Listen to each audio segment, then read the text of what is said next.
Hey, what is going on there, YouTube family? Irvin Burton here with the Self-Defense Company Santa Clarita. And today I want to talk about what martial art you should learn to complement your combatives or self-defense training. Okay? One of the big it's one of the big questions I get as a self-defense instructor, and they'll say, "Hey, listen, if I was going to study a martial art, what would it be?"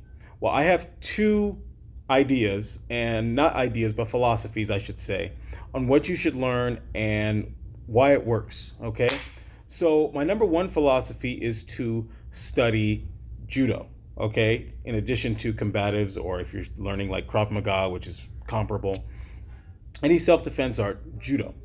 And the reason I say judo is because that martial art, in and of itself, teaches you the grappling elements that you need to be able to defend yourself effectively. But also, because of the way that they train, they also teach you how to defend yourself realistically. So I'll explain exactly what I mean. So when you're in a judo class, for example, you learn not only how to stand up and throw people, but you also learn how to submit and fight on the ground. Now, most people don't realize, but from what I understand, only 1 in 10,000 makes it to black belt. And most people you see who understand ground fighting, who like understand BJJ and whatnot, most of them are not even black belts. Most of them are actually blue belts. Most of the martial artists that I have met that have studied Brazilian Jiu-Jitsu, they get to blue belt and they stop. And I talked to a purple belt one time in Brazilian Jiu-Jitsu when I went to a class, and he said something very interesting to me. He said that he went up against a guy who was a white belt and he lost. And he couldn't understand why he lost, and he was a little ashamed that he lost against this white belt that he was rolling with. But what he said next really got my wheels turning, because he said, "Yeah, but I found out later that this guy was actually a champion in judo." So judo does learn a lot of ground fighting, and I would say that it's roughly blue belt level in Brazilian Jiu-Jitsu, which is pretty basic anyway, but it's still good enough to be able to handle most street situations. But it's really all you need in a self-defense situation. You need just enough to get you off the ground, which is what a blue belt in Brazilian Jiu-Jitsu or what a black belt in judo can actually do. Now, here's the other part of it. The truth is that judo actually trains you to scramble and get a submission within 30 seconds. This is where a lot of people have this disconnect, because they think that judo is all stand up and there's no ground at all, blah, blah, blah, blah, blah. But there's plenty of ground. And things like the rear naked choke, the cross choke, the arm bar, these are all judo techniques. So they were in the repertoire of judo long before they were I shouldn't say super long, but at least decades, I should say, before they were in the repertoire of Brazilian Jiu-Jitsu. Now, if I sound like I speak from experience, it's because I do. I'm an orange belt in judo right now, and I'm learning judo to further my own martial arts skills, because my own martial art journey is all about improving and getting better and getting better. So I've added some kung fu to my combatives. I've added some judo to my Japanese jiu-jitsu background. I'm really working on just obviously I added boxing to my kickboxing. So I've added all these elements and components. If you want to find out about my martial art background, you can look at my previous video, Tail of the Tape.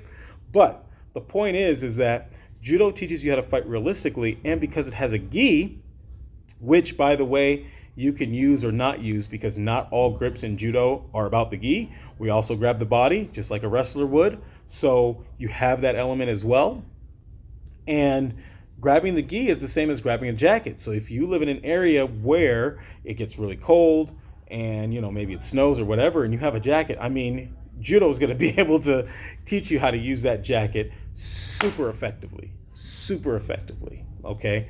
And having been a bouncer, I can tell you it works. Now, I live in LA, so it's rare that I ever see snow. We do see it, believe it or not. Usually it's in the mountains in LA County or someplace like that. But we have seen snow in the last few years, even. But people do wear jackets in LA. It does get cold. a lot. Sometimes we have those seasons. It's mostly warm year round, but that's that. The point is that people wear jackets. You can use those jackets against them and control them in a way that, like, for example, wrestling and no-gi jiu-jitsu can't do, because they're focused more on attacking the body. Not taking away from those arts, by the way. It's just that the way a judoka trains, he doesn't really have to turn around and re he doesn't have to make adjustments for self-defense the same way a wrestler or a Brazilian jiu-jitsu guy might have to.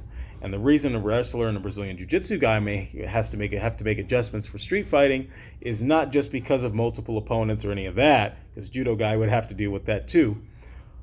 What it's really about is that in wrestling and judo, there's a little bit more of a kind of a wait, relax, position yourself, get into a good position to be able to do that. Obviously, when we see wrestlers fight and we see Brazilian jiu-jitsu guys fight, there's a lot less of that, because both people are trying to get the pin, the submission, whatever it is they're trying to get, as quickly as possible. So they're trying to beat the other guy to the punch, or in this case, to the submission or the pin. So what it is, but the truth is that, a Brazilian jiu-jitsu wrestler, they can go on the ground forever, never, until somebody gets that. Whereas in judo, you're actually trained to only go on the ground for 30 seconds. And if neither one of them gets it, guess what? They're standing you up. And now you've got to go stand up again. And that's pretty much what you want to get used to doing in self-defense. You don't want to spend a lot of time on the ground for various reasons, because the ground is not like the mats, right? And you could find yourself in trouble if that happens. Now, I know that sometimes, I get people, because, I teach people who are all different ages. I teach people, who are in their teens. I teach people who are in their 50s, and because my teaching centers around private lessons, I've gotten to know what works for a lot of people and what doesn't.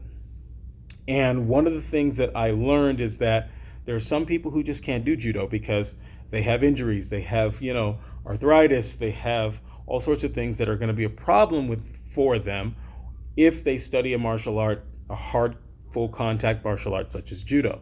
So I give basically 2 other martial arts that they need to study. And I tell them this because I say, listen, this will keep you from injury, but at least you'll have some of the skills that you need that Combatives just kind of scratches the surface of, but doesn't really go all in on. So in this case, if you can't study judo because you've got some injuries or you got some problems or whatever the case may be, I would suggest actually 2 martial arts that you combine together. Number 1 would be boxing, and number 2 would be Japanese jiu-jitsu. Now, when I say study boxing, I don't necessarily mean go out and spar and get hit. If you can do that, fantastic. Go ahead and do it. I did it myself. It's a great thing to learn. However, what it's really about is understanding the footwork, understanding the bag work, understanding, how they train, mitt work even if you have a partner. Understanding how they train is really important, because in Japanese jiu-jitsu, there's one thing that they don't do, which is, even though you're learning a lot of throws, joint locks, and submission holds, you're not fighting a resisting opponent. And because you're not fighting a resisting opponent, you may get the wrong idea. Obviously, the striking that you utilize from, Bob, like your palm strikes, your edge of hand blows, your hammer fists, your forearm strikes, these are all techniques you should learn how to use. Boxing will really help you because it also teaches you how to move and do a strategy that maybe Combatives doesn't really go over. Like I've shown in my videos before, Combatives, most of the understanding of how to stand and how to attack and defend, I've actually got from my boxing skills, from my boxing days, but I use Combatives techniques. So I use boxing strategy, Combatives techniques. I have a Japanese jiu-jitsu background as well. And so my second degree brown belt in Japanese jiu-jitsu, on my way to black belt, guys. Second degree brown belt in Japanese Jiu-Jitsu helped me understand how to throw, how to do takedowns, how to do whatever, and put people on the ground, and also lock them up if I needed to, primarily when I was a bouncer. But at the time I was a bouncer, I didn't have combatives, which would have helped me a heck of a lot. But that's besides the point. The point I want to make is that if you do decide, hey, you know what, I can't quite do judo, I'm too old, too injured, too whatever, boxing and Japanese jiu-jitsu has always been the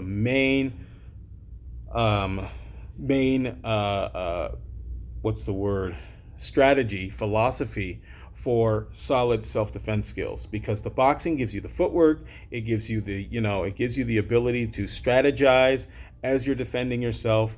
But jiu-jitsu, of course, brings you into Japanese jiu-jitsu, that is, brings you into the concept of being able to throw someone, able to, land on the ground safely without getting hurt, the ability to be able to joint lock and hold someone, choke them, do things like that, but from a more street-oriented perspective. So when you combine those two skills together, you have something that actually works for you, as opposed to if you can't do judo and combatives, you can do combatives plus boxing and Japanese jiu-jitsu, which would make you the ultimate self-defense system, because you have a complete system in and of itself. And you may never even have to use Japanese jiu-jitsu, because I'll tell you, most of the fights I've been in the last 15 years, I've only had to use my striking for the most part. My grappling, never really used all that much, unless I was trying to pull somebody off of somebody else as a bouncer or whatever the case may be, but never really had to do that. My point is that if you use these skills, whether it be judo, boxing, Japanese jiu-jitsu, and hey, by the way, I'm not saying you don't have to, you could use boxing and judo as well, if you want to do that. But like I said, you don't have to be a boxer per se. Work well, but if you don't have, but all you have to do is hang up a heavy bag, look on YouTube, different boxers, learn the jab, the cross, the hook, the uppercuts, the head movement, the slip, the bob and weave, the pull away, the footwork, right? And if you practice that, you'll at least get an understanding of how to move. Start to replace some of those punches with palm strikes, edge of hand blows, things like that. And you, like I said, you have a complete system. Add a few kicks to it that you learned in combatives. I haven't gone over some of the kicks yet, but the kicks are very basic and they work really well. So this video went a little longer than I wanted it to, but I just wanted to make sure that I was clear on the information and that everybody understood what martial arts you should study and why. Okay, so again, judo, which is readily available in your area, and it usually costs a lot less. You don't have to be a competitive judoka. You can go recreational. They have recreational clubs all over the city. Most cities in America. If you're watching this from America, most other countries, from what I understand, have judo as well. Japan, Europe, Brazil, even, etc. So judo's nearby. As for the rest, if you can't do judo for whatever reason, maybe you're injured, maybe whatever, go to a Japanese jiu-jitsu school and learn some boxing, and of course combine that boxing and Japanese jiu-jitsu with combatives, your open hand strikes and your elbows, your knees, and you'll have a complete system that'll be able to protect you in at least 70% of the situations you'll find yourself in. So ladies and gentlemen, thank you very much for watching. Don't forget to like, comment, and subscribe, and I will see you in the next video. Take care.